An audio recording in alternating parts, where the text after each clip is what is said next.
Elle aura reposé près de 14 siècles dans le sol cadurcien. Mardi dernier, le repos de cette femme d'un âge avancé a été troublé.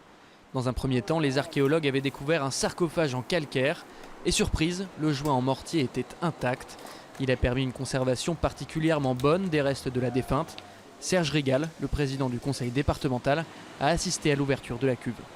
On peut penser quand même qu'il y avait 1400 ans que reposait cette femme. Donc maintenant on sait que c'est une femme qui est un sarcophage qui date du 7e siècle. Donc oui, tous ces éléments nous ont amenés à quand même avoir un moment d'intense émotion pour tout ce qui était présent autour de cette découverte. Élément important, la défunte a été inhumée sans le moindre effet personnel. À l'époque, il n'était pourtant pas rare d'être enterré avec ses bijoux.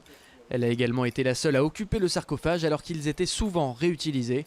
Mais l'autre point majeur de cette découverte, c'est que les archéologues ont également trouvé les restes de ce qui semble être une cuisine.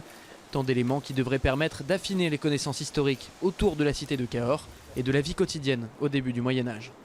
Tout est conservé, c'est pas une tombe isolée si vous voulez. On a toute la stratification avant, pendant et après la mise en place du sarcophage qui est conservée. Et ça pour les archéologues c'est vraiment inestimable parce que en particulier les contextes d'époque mérovingienne n'avaient pas été vus depuis des interventions que l'INRAP avait fait il y a plus de 20 ans au niveau de la cathédrale.